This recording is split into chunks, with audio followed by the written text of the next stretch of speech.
Hey everyone, this is CSCS Tejal Katarian with lots of energy. Let me start with today's session. आज हम लोग discuss करेंगे monetary policy unit number 3 of your chapter number 8, जो कि monetary policy काफी student के लिए वैसे तो इजी पार्ट है, क्योंकि इसमें सिर्फ दो चीजें समझनी है हम लोगों को। ये सारी जो चीजें हैं मनी मार्केट से रिलेटेड है, यानी कि शॉर्ट टर्म मार्केट होता है, एक होता है कैपिटल मार्केट, एक होता है मनी मार्केट। कैपिटल मार्केट जो होता है वो सेबी डील करता है, जिसमें जहां पे बहुत लॉन्ग टर्म इंस्ट्रूमेंट्स होते हैं, यहाँ पे शॉर्ट टर्म इंस्ट्रूमेंट्स होते हैं, एंड आरबीआई इन सारे मनी मार्केट को जो रेगुलेट करने वाला होता है वो आरबीआई होता है। तो जो मॉनेटरी पॉलिसी बनाता है वो भी आरबीआई बनाता है, एंड मॉनेटरी मनी मार्केट को भी कंट्रोल आरबीआई करता है। तो मॉनेटरी पॉलिसीज का जो फ्रेमवर्क है, वो मॉनेटरी पॉलिसीज का फ्रेमवर्क दो दो तरीके से आपको समझना है। एक तो आपको फ्रेमवर्क समझना है, उसके बाद पॉलिसी डिसीजंस कैसे लिए जाते हैं या क्या इंस्ट्रूमेंटल टूल्स जो है उनका इस्तेमाल किया जाता है। तो सबसे पहले तो मॉनेटरी पॉलिसीज का मतलब एग्जाम में आ सकता है from MCQ perspective. The Reserve Bank of India uses the monetary policy to manage the economic fluctuations and achieve the price stability, which means that the inflation is low and stable. मतलब inflation जितना कम हो सकता है उतना कम रखे, stable level पर economic activity चले। इसीलिए आरबीआई जिस टूल का इस्तेमाल करता है for achieving the price stability, उसे क्या बोला जाता है? उसे बोला जाता है मॉनेटरी पॉलिसीज। इससे ये बेसिकली ट्राई करता है कि इकोनॉमी में जो सप्लाई ऑफ मनी है, money supply concept I hope सो आपको समझता है, the money available in the economy at a given point of time को मनी सप्लाई बोलते हैं। तो जो मनी सप्लाई इकोनॉमी में है उसको एडजस्ट करने के लिए मॉनेटरी पॉलिसीज एंड कई बार गवर्नमेंट जो है वो क्या करता है, मॉनेटरी पॉलिसीज यानी कि आरबीआई बहुत सारे टूल्स का इस्तेमाल करता है। गवर्नमेंट भी कई बार गवर्नमेंट सिक्योरिटीज होता है उनको बाय एंड सेल करता है, जिसकी वजह से पूरा मॉनेटरी पॉलिसीज रेगुलेट होता है। When the central bank lowers the interest rate, monetary policy is easy, and when the interest rate raise कर देते हैं तो मॉनेटरी पॉलिसी टाइटन करते हैं। इसका मतलब क्या है वो शायद ना समझे, लेकिन ये एमसीक्यू के लिए बहुत ज्यादा इंपॉर्टेंट माना जाएगा। ये एमसीक्यू पर्सपेक्टिव से इंपॉर्टेंट लाइन था क्या, कि अगर सेंट्रल बैंक ने मॉनेटरी इंटरेस्ट रेट को घटाया है, इसका मतलब वो इकोनॉमी में इजी कर रहे हैं, इकोनॉमी को ढील दे रहे हैं, एंड अगर बहुत ज्यादा इंटरेस्ट रेट बढ़ा रहा है यानी कि वो कंट्रोल लेकर आ रहे हैं। तो मॉनेटरी पॉलिसीज जो बेसिकली फोकस, ये पूरे चैप्टर में हमें क्या समझना है, पहले तो हम ऑब्जेक्टिव्स देखेंगे, फिर उसके बाद एनालिटिक्स देखेंगे कि किस तरीके से प्रोसेस पूरा चलेगा, ट्रांसमिशन मैकेनिज्म क्या होगा, एंड देन उसके बाद इंस्ट्रूमेंट्स देखेंगे। तो ऑब्जेक्टिव्स सबसे पहला तो देखो, आरबीआई एक्ट आया था 1934, जहां पे आरबीआई का सबसे पहला जो काम था या ऑब्जेक्टिव था वो था बैंक नोट्स को इशू करना, एंड रिजर्व्स को, करेंसी रिजर्व्स को मेंटेन करना, एंड तीसरा था क्रेडिट सिस्टम यानी कि लोन का जो सिस्टम पूरा है, बैंकिंग सिस्टम, उस पे रेगुलेशन लाना या कंट्रोल करना। तो प्राइमरी ऑब्जेक्टिव उनका ये था, इसीलिए उसको कंट्रोल करने के लिए या जो लोन या क्रेडिट फैसिलिटीज जो दिए जा रहे हैं या क्रेडिट प्रोसेस जो है पूरा, उसको कंट्रोल करने के लिए मॉनेटरी पॉलिसीज लाए थे, जिसकी वजह से प्राइस स्टेबिलिटी आए, इकोनॉमिक ग्रोथ आए, क्रेडिट सिस्टम जो प्रोसेस चलता है उसको सही तरीके से वो सही तरीके से पूरा चले, एनकरेज किया जाए इन्वेस्टमेंट के लिए, गवर्नमेंट सिक्योरिटीज को सही तरीके से रेगुलेट किया जाए, फ्लो ऑफ क्रेडिट को रेगुलेट किया जाए, एक्सेट्रा। ये सारे ऑब्जेक्टिव्स थे। ये सारे ऑब्जेक्टिव्स के बियॉन्ड जाके जो इंपॉर्टेंट आएगा वो इसके बाद का पार्ट आएगा, जिसमें हम लोग सबसे पहले तो समझेंगे transmission process of monetary policy. So basically इसका मतलब क्या है, transmission process is nothing but the transmission of monetary policy describes how the changes made by Reserve Bank in its monetary policy setting the flow through the economic activity or the fluctuation and inflations. So basically अगर monetary policy RBI ने change कर दी, RBI ने क्या किया है, RBI ने monetary policies को change किया है, then that is going to affect your interest rate, and this interest rate is going to affect your economic activity and inflation. This is all about the transmission process कि किस तरीके से RBI ने monetary policy change किया तो interest बदलेगा, interest rate बदले तो इकोनॉमिक एक्टिविटी या इन्फ्लेशन बदलेगा। इस सारे ये कैसे होगा वो तो हम लोग टूल्स में देखेंगे, लेकिन इन सारी चीजों के लिए ट्रांसमिशन चैनल्स कौन कौन से होंगे, तो 4 चैनल आप लोगों के पास है। एक है सेविंग एंड इन्वेस्टमेंट, दूसरा है कैश फ्लो चैनल, तीसरा है asset price and wealth channel and last है एक्सचेंज रेट चैनल। ये 4 चैनल आपको दिए हैं। इन चारों चैनल को लेकर मैंने आपकी स्क्रीन पर, आपको पूरे अच्छे से तो नहीं दिखेगा लेकिन हाँ एक चार्ट ड्रॉ किया है। इतना चार्ट यानी कि आपके पूरे 2-3 पेजेस जो भी दिए हुए हैं वो डन हो जाएंगे, आपको वो कुछ भी करने की जरूरत नहीं। ये समझ लो बस, वन बाय वन आपका काम हो जाएगा। सबसे पहले मैं बात करती हूँ सेविंग एंड इन्वेस्टमेंट की।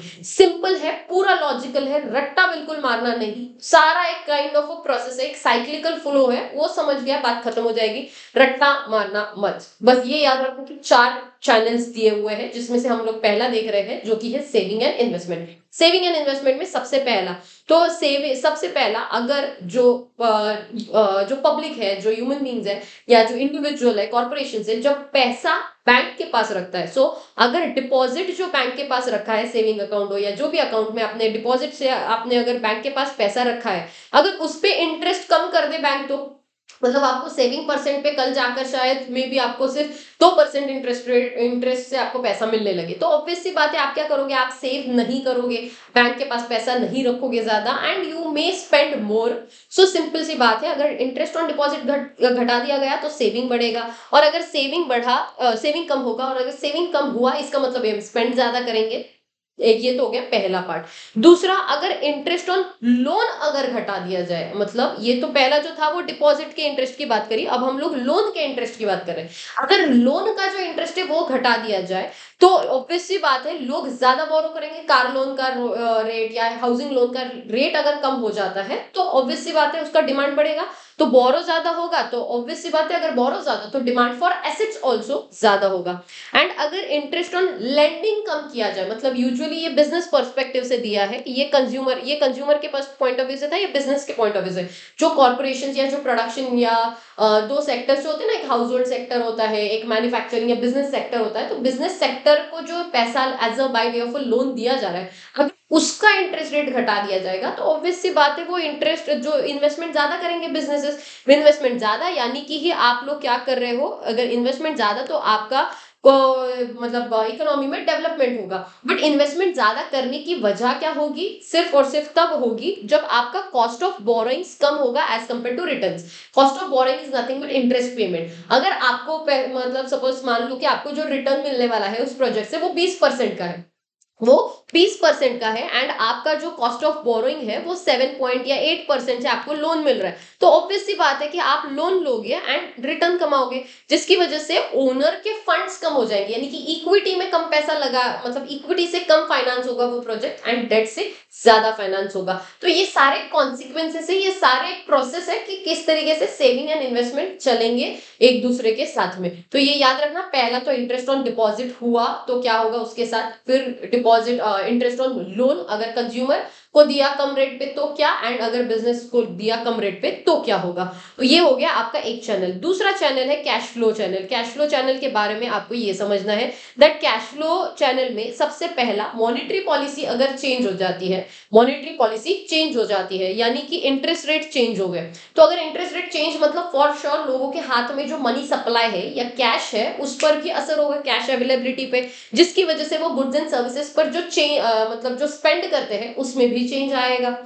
अगर इंटरेस्ट ऑन लोन घटा दिया जाए, ध्यान से समझो, इंटरेस्ट ऑन लोन घटा दिया जाएगा, अगर इंटरेस्ट ऑन लोन घटाया है तो ऑब्वियस सी बात है लोग डिमांड ज्यादा करेंगे, यानी कि लोग बोरो ज्यादा करेंगे, मतलब ही लोगों के पास ज्यादा कैश अवेलेबल होगा, एंड ज्यादा कैश अवेलेबल है इसका मतलब ही ज्यादा डिस्पोजेबल इनकम है, ज्यादा डिस्पोजेबल इनकम मतलब वो डिमांड भी ज्यादा करेंगे, एंड जिसकी वजह से आप लोगों का इकोनॉमी में ग्रोथ होगा। और दूसरा, अगर इंटरेस्ट ऑन डिपॉजिट घटा दिया जाए, ध्यान से समझो, इंटरेस्ट ऑन डिपॉजिट, देखो ये सारी चीजें, देखो ये भी हमने हमने जो पहला देखा सेविंग एंड इन्वेस्टमेंट तब भी देखा, अब भी देख रहे हैं, लेकिन पहले इसमें हम ये देख रहे हैं कि सेविंग या जो इंटरेस्ट रेट है उसका असर इन्वेस्टमेंट पर कैसे होता है। अब हम देख रहे हैं कि कैश फ्लो पे कैसे असर होता है, अगर इंटरेस्ट रेट चेंज हो गया तो कैश फ्लो पे कैसे असर होगा। तो जैसे फॉर एग्जाम्पल अगर इंटरेस्ट ऑन डिपॉजिट घटा दिया जाए, इंटरेस्ट ऑन डिपॉजिट घटा दिया जाए तो क्या होगा, अगर इंटरेस्ट ऑन डिपॉजिट घटा दिया तो लोगों के पास जो कैश अवेलेबिलिटी होगी वो कम हो जाएगा, क्योंकि क्या होगा देखो, इंटरेस्ट ऑन डिपॉजिट कम मतलब सेविंग कम करोगे, सेविंग कम मतलब डिमांड ज्यादा मतलब स्पेंड ज्यादा, स्पेंड ज्यादा कर रहे हो मतलब ये आपने आपके पास जो कैश अवेलेबिलिटी होगी वो कम हो जाएगी, एंड कैश अवेलेबिलिटी कम तो जिसकी वजह से डिमांड कम होगा। बट ये ध्यान रखो हमेशा, ये जो दूसरा होता है ना वो बहुत स्ट्रॉन्गर होता है उसका impact as compared to the third one, ये याद रखना। ये हो गया तुम्हारा कैश फ्लो को किस तरीके से चैनलाइज किया जाएगा या ट्रांसमिशन होगा बिकॉज ऑफ इंटरेस्ट या change in the monetary policy, ये हो गया दूसरा। तीसरा आएगा आपका asset and wealth, asset price and wealth. तो ध्यान से समझो एसेट प्राइस एंड वेल्थ के बारे में। तो सबसे पहला तो अगर देखो, वेल्थ जो होता है एसेट प्राइस एंड वेल्थ, ये वेल्थ अफेक्ट करता है आपके कंजम्पशन पे एंड आपके इन्वेस्टमेंट पे। किस पे? कंजम्पशन पे एंड इन्वेस्टमेंट पे। अब कंजम्पशन डिपेंड करता है कि आपने बोरो कितना किया, एंड इन्वेस्टमेंट डिपेंड करेगा कि आपने स्पेंड कितना किया। तो वेल्थ हमेशा अफेक्ट करता है आपके कंजम्पशन बोरोइंग्स को, कंजम्पशन को, कंजम्पशन डिपेंड करता है आपके बोरोइंग्स पे। एंड दूसरा आपके इन्वेस्ट वेल्थ अफेक्ट करता है आपके इन्वेस्टमेंट पे, यानी कि ही वो डिपेंड करेगा आप कितना स्पेंड कर रहे हो। अगर इंटरेस्ट ऑन लोन घटा दिया जाए, अगर इंटरेस्ट ऑन लोन घटा दिया जाए तो इसका मतलब ही आप लोग क्या कर रहे हो, डिमांड फॉर एसेट को एनकरेज कर रहे हो कि लोन कम है तो बोरो लोग ज्यादा करेंगे, एसेट का डिमांड बढ़ जाएगा। तो ये देखते वक्त बस ये ध्यान रखना कि जो प्रेजेंट वैल्यू होगी of your future cash flows और future income should be greater than interest payment. तो जो भी प्रेजेंट वैल्यू जो आप ढूंढते हो, जो टाइम वैल्यू ऑफ मनी जिसने सीखा है, तो आगे की जो फ्यूचर में जो आपको 1 रुपए मिलने वाला है या 100 रुपए मिलेंगे उसकी आज की वैल्यू कितनी है वो ढूंढना is nothing but present value of future income, वो ज्यादा होनी चाहिए as compared to your interest repayment. ये हमेशा याद रखो, तभी जाकर लोग लोन लेंगे। अगर ऐसा हुआ, देखो अगर even in that situation also, अगर सपोज मान लो इंटरेस्ट ऑन लोन कम है तो लोग ज्यादा बोरो कर रहे हैं, लोग ज्यादा बोरो करेंगे तो ऑब्वियस सी बात है उनको कोलैटरल भी देना पड़ेगा। अगर कोलैटरल सिक्योरिटी दी है तो बैंक के लिए भी आसान होगा लेंड करना, एंड अलोंग विद दैट जिसकी वजह से लेंड करना आसान होगा, लोग ज्यादा बोरो करेंगे, एसेट की डिमांड ज्यादा होगी, एसेट प्राइस भी ज्यादा होंगे क्योंकि डिमांड ज्यादा है, and along with that wealth भी बढ़ेगा। तो ये पूरा एक चैनलाइज किया हुआ प्रोसेस होगा एसेट प्राइस एंड वेल्थ का। उसके बाद जो आखिरी चैनल होगा वो होगा एक्सचेंज रेट का। ये भी बहुत इंपॉर्टेंट है। क्या होता है देखो ध्यान से, एक्सचेंज रेट में सबसे पहला आरबीआई जो है वो कैश रेट घटाएगा, जिसकी वजह से इंटरेस्ट रेट जो होगा इन इंडिया, इंटरेस्ट रेट होगा जो in interest rate in India जो है वो कम हो जाएगा as compared to interest rate of the rest of the world. So rest of the world में जो इंटरेस्ट रेट चल रहा है उसके कंपैरिजन से जो इंडिया का जो इंटरेस्ट रेट है, जो इंडिया का इंटरेस्ट रेट है वो कम हो जाएगा and as compared to rest of the world. तो अब ये जो ये अगर कम हो जाता है तो ऑब्वियसली बात है जो एसेट, बेसिकली ये cash rate is nothing but what, जो रिटर्न मिल रहा है वो रेट की बात करें, मतलब जो इंटरेस्ट जो मिलने वाला है उसके उस रेट की बात करें, तो एज कंपेयर टू बाहर की कंट्रीज अगर ज्यादा इंटरेस्ट दे रहे हैं आपको डिपॉजिट्स पर एज कंपेयर टू इंडिया, तो ऑब्वियसली बात है लॉजिकली सोचो आप क्या करोगे, आप इंडिया से आपका एसेट जो है, इंडिया के आपके एसेट्स पर कम रिटर्न मिल रहा है तो obviously you will shift your funds to the foreign countries and यहां से आप पैसा निकाल दोगे। तो पहली बात तो ये होगी, कैश रेट कम हो गया, इंटरेस्ट रेट कम हो गया। तो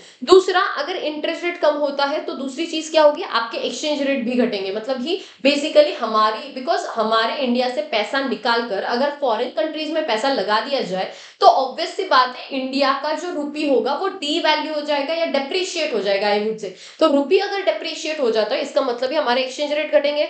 अब इसका फायदा हमें कहाँ होगा, देखो ध्यान से, इसका फायदा एक जगह पे होगा, that foreign goods and services becomes more expensive as compared to India, जिसकी वजह से हमारे एक्सपोर्ट जरूर बढ़ेंगे लेकिन इंपोर्ट नहीं बढ़ेंगे। देखो रुपी अगर डेप्रिशिएट हो जाएगा तो इसका मतलब बाहर वालों को अपने को अगर $100 देने हैं तो भी $100 मतलब मे बी चलो मान लो 80 रुपए है, ठीक है, तो $100 अगर देना है तो $100 इंटू 80 मतलब 8,000 रुपए देने पड़ रहे हैं।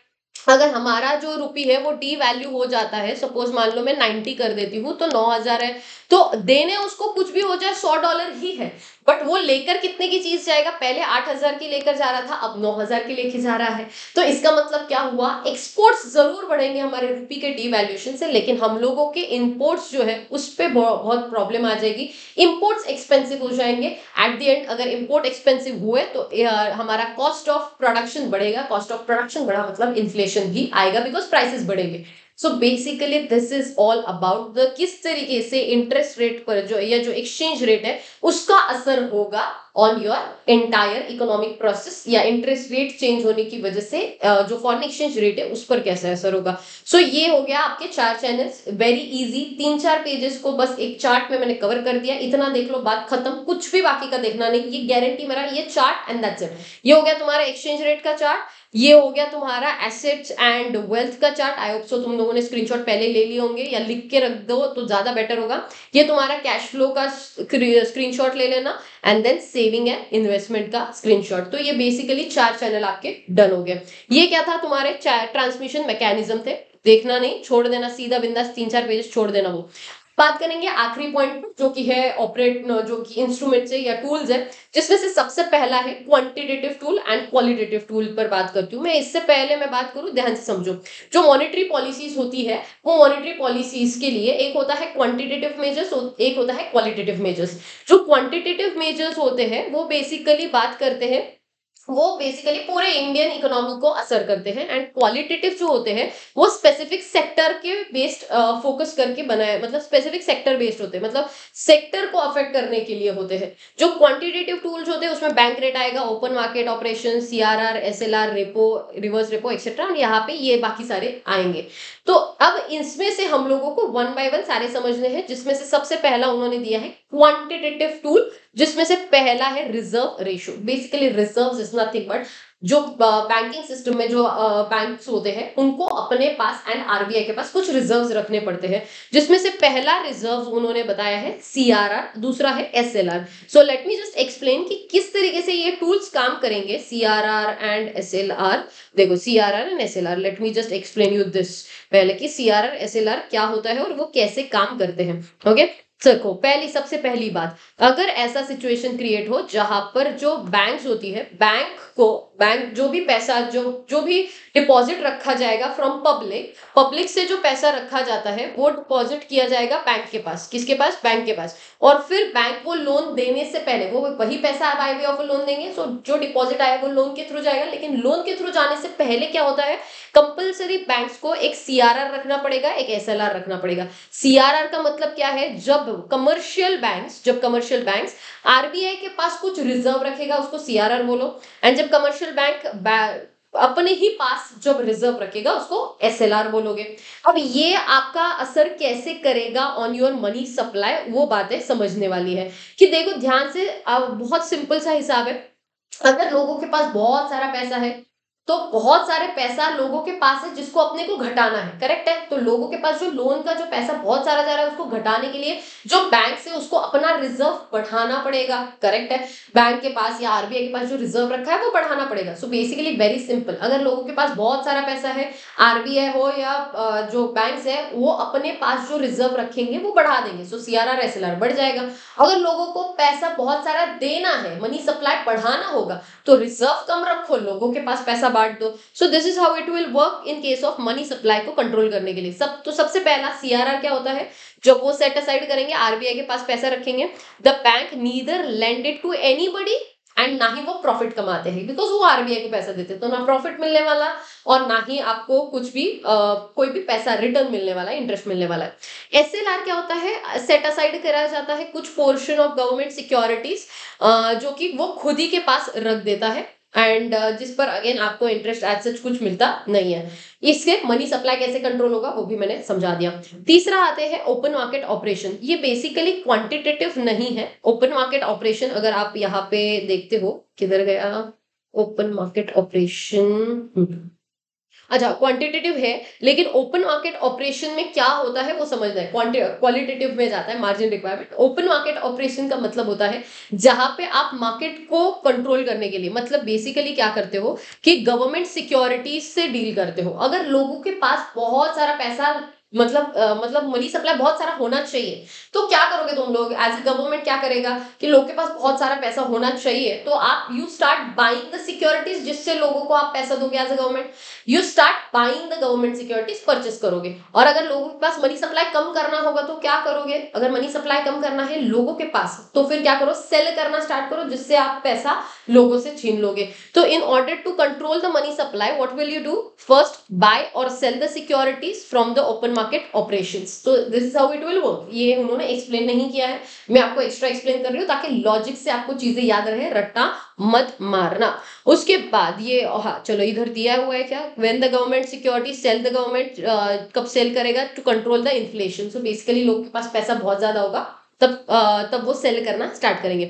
फिर उसके बाद बात करेंगे क्वालिटेटिव टूल्स पे, ठीक है। क्वालिटेटिव टूल्स आते हैं, और इन्होंने जो ये क्या बोल सकते हो, और एक स्कीम, मतलब मार्केट स्टेबलाइजेशन स्कीम, ऐसा और एक कैटेगरी ढूंढा है जिसमें वो बैंक रेट या रेपो रेट को डाल रहे हैं, but it's as good as quantitative only. तो but before we go ahead with that, first let me discuss with the qualitative tools. Qualitative में सबसे पहला आता है मार्जिन रिक्वायरमेंट। मार्जिन रिक्वायरमेंट का मतलब क्या होता है ना, क्या होता है, आरबीआई क्या करता है, जैसे फॉर एग्जांपल सपोज मान लो बैंक को लोन देना है, ठीक है। तो लोन अगर 10 लाख का दिया जाएगा, लोन का अमाउंट है 10 लाख का, ठीक है, लोन का अमाउंट है 10 लाख का, तो उसे बोला जाएगा कि भाई देख, कोलैटरल जो भी तू सिक्योरिटी रख रहा है उसका वैल्यू 12 लाख तो होना ही चाहिए, 12 लाख तो होना ही चाहिए, ऐसा बोला जाएगा। ध्यान से समझो, अगर लोगों के पास मनी सप्लाई को बढ़ाना है, अगर लोगों के पास मनी सप्लाई को बढ़ाना है, तो क्या होगा, अगर 10 लाख का लोन है, मनी सप्लाई को बढ़ाना है, तो 10 लाख मनी सप्लाई को बढ़ाना है लोगों के पास, तो फिर 10 लाख का अगर लोन लेना है तो उसको बोलो भाई 10 लाख का ही कोलेटरल रख, ताकि 2 लाख का उसके पास मनी सप्लाई ज्यादा रहेगा। एंड अगर लोगों के पास पैसा घटाना है, तो 10 लाख का अगर आप लोन दे रहे हो तो उसको बोल 15 लाख का कोलेटरल रख, जिसकी वजह से मनी सप्लाई लोगों के पास वापस से कम हो जाएगा। तो this is how it will work. उसके बाद दूसरा बात करते हैं मार्जिन रिक्वायरमेंट के बाद moral suasion. Moral suasion is nothing but certain sectors को वो कन्विंस कर देते हैं कि इतना मार्जिन रखो एक्सेट्रा।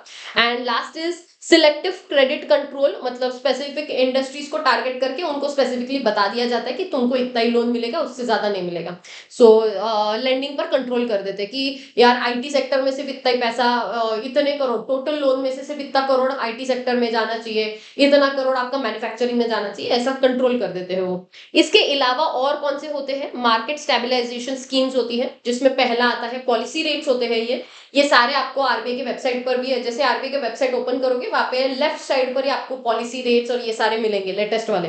तो सबसे पहला बात करते हैं आरबीआई के बैंक रेट के बारे में। Bank rate is nothing but what, simple सा हिसाब है बैंक रेट का। देखो, बैंक रेट का मतलब होता है rate at which the central bank lends the funds to the commercial bank. क्या कर रहे हैं ये लोग, central bank lend the funds to the commercial bank. So basically RBI अगर कमर्शियल बैंक को पैसा दे रहा है, उसे बोला जाता है क्या, उसे बोला जाता है bank rate. So how will it work, ध्यान से समझना। आरबीआई है, आरबीआई क्या करेगा, आरबीआई है कमर्शियल बैंक है, तो आरबीआई लेंड करता है पैसा कमर्शियल बैंक को, and then commercial bank lend करेगा आगे बाय वे ऑफ लोन। अगर लोगों के पास मनी सप्लाई कम करना है, तो सीधी सी बात है, आरबीआई क्या बोलेगा, आरबीआई बोलेगा मैं ज्यादा रेट पे लेंड करूंगा, मैं 10% से लेंड करता हूँ। तो अगर आरबीआई 10% से करेगा तो ऑब्वियस सी बात है इनको 12-13% से तो लेंड करना पड़ेगा लोगों को। तो ऑब्वियस सी बात, अगर मनी सप्लाई आपको कम करना है लोगों के हाथों में, तो बैंक रेट को बढ़ाओ, जिसकी वजह से बोरोइंग्स जो होंगे वो एक्सपेंसिव हो जाएंगे for people also, automatically money supply कम हो जाएगा। और अगर मनी सप्लाई को बढ़ाना है तो बैंक रेट घटा दिया जाएगा। अगर ऑलरेडी बैंक को 7% से लोन मिल रहा है, तो वो ज्यादा से ज्यादा आपसे 9% चार्ज करेगा। तो this is how it will work, ये याद रखना। इन केस ऑफ इन्फ्लेशन इसलिए बोलते हैं, जब मनी सप्लाई बढ़ जाता है तब इन्फ्लेशन वाला सिचुएशन, इन्फ्लेशनरी गैप वाला सिचुएशन क्रिएट होता है। तो ये सारे टूल्स का इस्तेमाल तब किया जाता है, एंड वाइस वर्सा रिवर्स होगा। So bank rate is nothing but कहाँ पे, जहाँ पे लेंड किया जाएगा पैसा, एंड ये जो लेंड किया जाता है does not entirely control the money supply via bank rate. So it uses the facility of liquidity adjustment fund वाली जो फैसिलिटी है वो इस्तेमाल करी जाती है, बिकॉज बैंक रेट इतना इफेक्टिव नहीं होता है। So liquidity adjustment fund is nothing but what, it's nothing but repo rate and reverse repo rate, repo rate and reverse repo rate. Repo rate का मतलब क्या होता है? अगेन सेम चीजें, मतलब अगेन आरबीआई लेंड करेगा, किसे? आरबीआई लेंड करता है कमर्शियल बैंक्स को। तो फिर बैंक रेट और रेपो रेट में फर्क क्या होता है, ध्यान से समझो। आरबीआई जो है वो लेंड करेगा पैसा बैंक को एंड देन उसके अगेंस्ट कोलैटरल सिक्योरिटी रखा जाता है। यूजुअली रेपो रेट ये बहुत शॉर्ट टर्म होता है, बैंक रेट लॉन्ग टर्म होता है। ये ओवरनाइट एडजस्टमेंट करने के लिए बेसिकली इस्तेमाल किया जाता है रेपो रेट। एंड जो बैंक रेट होता है वो लॉन्ग टर्म ओवरनाइट नहीं है, वो सिर्फ फाइनेंशियल एडजस्टमेंट नहीं होता है, वो एक्चुअल में लैंड होता है। तो यहाँ पे क्या होगा, रेपो रेट मतलब क्या होता है, जहां पे आपको सिक्योरिटी रखनी है, government securities, and then loan मिलेगा। तो ये होता है आपका रेपो रेट। एंड दूसरा होता है रिवर्स रेपो रेट, यानी कि जहां पे उल्टा होगा। तो ये सिंपल सा फॉर्मूला है, reverse repo rate is nothing but what, repo rate -1। दोनों का एडिशन हमेशा 1 होना चाहिए। तो reverse repo rate is equal to repo rate -1 आएगा। उसके अलावा एक और रेट होता है MSF rate. MSF rate is nothing but what, actually MSF rate is kind of a penal rate होता है। पेनलाइज करने के लिए सेंट्रल बैंक क्या करता है, central bank lends to the money to the banks and over the rate available under the rep policy। Repo rate वाली जो पॉलिसी है उसमें जो भी इंटरेस्ट रेट होता है उससे ज्यादा आप लोगों ने अगर बोरो किया या उससे रिक्वायर्ड से ज्यादा बोरो कर रहे हो तो आपको पेनलाइज करने के लिए, सपोज रेपो रेट 2% का होगा तो उसमें 1% और ऐड किया जाएगा और आपको जो लेंड किया जाएगा वो 3% से किया जाएगा टू पेनलाइज यू। तो MSF rate is nothing but repo rate plus 1% जो भी होगा, बिकॉज ये भी परसेंटेज में दर्शाया जाता है, तो this plus 1% is nothing but MSF rate for penalising you.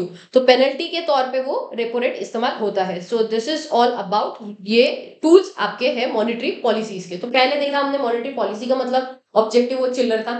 फिर उसके बाद चैनलाइजिंग, पूरा चैनल देखे, उसका मैंने बहुत अच्छे से चार्ट आपको बता दिया। 4 चैनलाइज या ट्रांसमिशन प्रोसेस के 4 चैनल्स थे।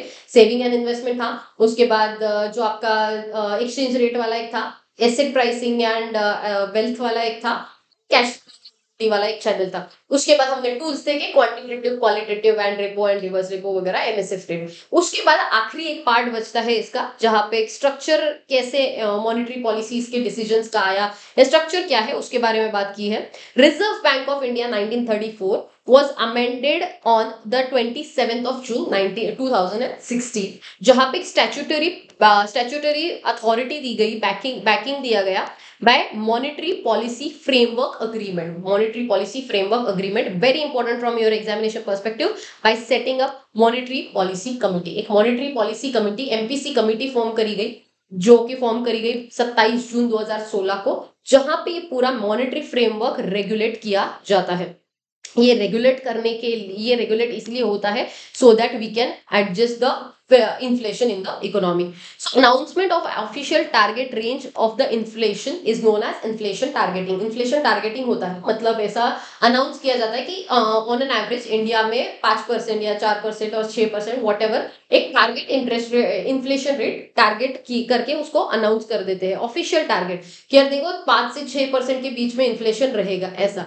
The expert committee under Urjit Patel to revise the monetary policy framework in its report in the January 14 suggest the RBI to abandon the multiple indicator approach and make the inflation targeting as the primary objective, because inflation इतना ज्यादा हो रहा है। तो जिसकी वजह से उर्जित पटेल जी ने एक एक्सपर्ट कमेटी बिठाई एंड उसने जनवरी 2014 में बताया कि मल्टीपल इंडिकेटर्स देखिए, सिर्फ इंटरेस्ट रेट पर मत फोकस करना, इंटरेस्ट रेट है, इन्फ्लेशन है, एक्सचेंज रेट है, इकोनॉमिक एक्टिविटीज का डिमांड सप्लाई, ये सब पे भी फोकस करना चाहिए। तो इसीलिए आरबीआई वंस एवरी 5 इयर्स का टारगेट रख के ये सारी मतलब ये टारगेट सेटअप करता है, जिसमें से सबसे पहला central government has notified that 4% of CPI, I hope so you understand CPI now, मैंने बहुत डिटेल में एक्सप्लेन किया था, consumer price index inflation as the target for the period of August 5, 2016 to 31st of March 2021। सो ये जो 5 साल थे 2016 से 2021 तक, तब हम लोगों का जो इन्फ्लेशन टारगेट था वो 4% सीपीआई था। एंड उसका टॉलरेंस लिमिट रखा गया था, यानी कि 2 से 6 के बीच में होना चाहिए, मतलब 2% से 6% के बीच में हमारा होना चाहिए, तो ऑन एन एवरेज 4% सीपीआई हो, ऐसा टारगेट रखा गया था। कब रखा गया था? 2016 से लेके 2021 के बीच में। इसके अलावा जो मॉनेटरी पॉलिसी थी वो एवरी 6 मंथ्स टू 18 मंथ्स तक का फोरकास्ट लेकर आती थी। आफ्टर एवरी 6 मंथ्स एक रिपोर्ट आता था, उसमें 6 मंथ्स टू 18 मंथ्स का इन्फ्लेशन का पॉलिसी आता था। अलॉन्ग विद दैट ये भी देखा जाता था कि क्या एवरेज इन्फ्लेशन जो है वो मोर देन अपर टॉलरेंस लिमिट है ऑफ द इन्फ्लेशन टारगेट और 3 कॉन्जिक्यूटिव क्वार्टर्स। ये बहुत इंपॉर्टेंट है। ये क्या है मैं समझाती हूँ। देखो, सपोज मान लो अपर टॉलरेंस लिमिट है 6% का, ठीक है, अपर टॉलरेंस लिमिट है 6% का। तो क्या करने का? 3 क्वार्टर्स लेने का। 3 क्वार्टर्स मतलब 2 क्वार्टर्स की बात नहीं हो रही, 3 क्वार्टर्स मतलब 3-3 महीने के, जो 1 2 3, तो ये 3 मंथ्स 3 मंथ्स 3 मंथ्स, ऐसे 9 मंथ्स का जो टाइम पीरियड है, इन तीनों का इन्फ्लेशन रेट लेने का, अलग अलग 3 मंथ्स का अलग अलग, हर एक क्वार्टर का अपना इन्फ्लेशन रेट लेने का, उसका एवरेज लेने का। ठीक है, उसका एवरेज मतलब क्या? डिवाइड बाय 3 होगा। सपोज मान लो पहले क्वार्टर में आपका इन्फ्लेशन रेट था 4% का, दूसरे में था 5 का, तीसरे में था 6% का, फिर इन तीनों का टोटल करो, तीनों का टोटल डिवाइड बाय 3, आपका एवरेज आएगा 5%। तो ये देखना कि ये 5% क्या आपके अपर टॉलरेंस लिमिट को क्रॉस कर रहा है या नहीं, एंड ये भी देखना कि ये आपके लोअर टॉलरेंस लिमिट को क्रॉस कर रहा है या नहीं, फॉर कॉन्जिक्यूटिव क्वार्टर्स देखने का। तो ये चेक करने का एक काम हुआ करता था। कभी लोअर तो हिट करे ही नहीं अपन, हमेशा अपर पे ही फोकस करना पड़ा। ये जो हमारा सीपीआई था, ये इन्फ्लेशन, ये जो कमेटी जो इन्फ्लेशन वाला जो टारगेट रख के ये सारी चीजों का कैलकुलेशन करता है। इसके अलावा हमने ये जो कॉस्ट ऑफ लिविंग, ये जो सीपीआई इंडेक्स लाया, वो कॉस्ट ऑफ लिविंग के बेस पर जो लोगों के था, ये हम लोगों ने कौन सी कंट्रीज से ढापा है? New Zealand, US, UK, European, Brazil countries में ये सब फॉलो होता है। हम लोगों ने उसी चीज को कॉपी पेस्ट कर दिया। तो ये बेसिक है आपका, ये बेसिक थोड़ा बहुत पता होना चाहिए, ये कंपलसरी है, ये हाईलाइट किया हुआ बहुत इंपॉर्टेंट है। And along with that tools तो सारे इंपॉर्टेंट है, ये स्टामक करके रख देना, टूल्स सारे इंपॉर्टेंट है आपके। एंड इसके लिए ये जो इंपॉर्टेंट है चैनलाइज, ये चैनल सारे मैंने चार्ट में दे दिए। एंड बेसिक तो मैंने वैसे भी कवर कर लिया। तो इसी के साथ ये सेशन यहीं पर खत्म होता है। बहुत छोटा सा था, मुश्किल से कुछ मिनट्स में मैंने कवर करवा दिया, आधा घंटे में कवर हो चुका है आपका। एंड इसी के साथ ये सेशन खत्म होता है। Take care, bye bye, will meet in the next session. Bye bye.